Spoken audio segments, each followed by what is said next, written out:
Dubai అంటే సాధారణంగా mega భవనాలు, విలాసవంతమైన రిసార్టులు, మిచెలిన్ స్టార్ రెస్టారెంట్లతో ఆకర్షణీయమైన పర్యాటక నగరంగా ప్రపంచానికి తెలుసు. అయితే ప్రస్తుతం మధ్యప్రాచ్యంలో ఏర్పడిన ఉద్రిక్త పరిస్థితులతో దుబాయ్ పరిస్థితి మారిపోయింది.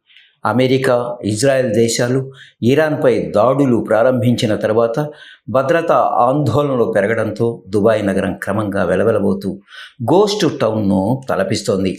ఇరాన్ క్షిపణి దాడుల ప్రభావం గల్ఫ్ ప్రాంతాలపై తీవ్రంగా పడింది.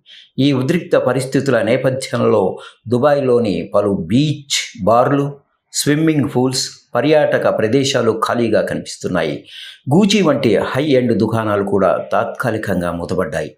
అలాగే దుబాయ్ పార్కులు, రిసార్ట్లు, global village theme park, Ain Dubai observation wheel వంటి ప్రముఖ పర్యాటక ఆకర్షణలను కూడా తాత్కాలికంగా మూసివేశారు. సాధారణంగా వీకెండ్ సమయంలో ట్రాఫిక్తో క్రిక్కిరిసే నగరం ఇప్పుడు అసాధారణంగా ప్రశాంతంగా మారిందని స్థానికులు చెబుతూ ఉన్నారు. అనేక హోటళ్లలో అతిథులు తగ్గిపోవడంతో యజమానులు తమ సిబ్బందికి సెలవులు ఇచ్చి పంపుతూ ఉన్నారు. పర్యాటకులు లేకపోవడంతో హోటళ్లు తక్కువ ధరలకు గదులు అందిస్తున్నాయి. ఉద్రిక్త పరిస్థితుల కారణంగా చాలామంది స్థానికులు, పర్యాటకులు దుబాయ్ను విడిచి వెళ్తున్నట్లు తెలుస్తోంది. మధ్యప్రాచ్యం నుంచి బయలుదేరే విమానాల్లో దాదాపు సగం విమానాలు రద్దు అయినట్లు ట్రావెల్ అనలిటిక్స్ సంస్థ తెలిపింది. ముఖ్యంగా దుబాయ్లో నివసిస్తున్న విదేశీయులు, వలస కార్మికులు తమ భవిష్యత్తుపై ఆందోళన వ్యక్తం చేస్తున్నారు. ప్రపంచంలోని అత్యంత ప్రాచుర్యం పొందిన పర్యాటక గమ్యస్థానాల్లో ఒకటిగా నిలిచిన దుబాయ్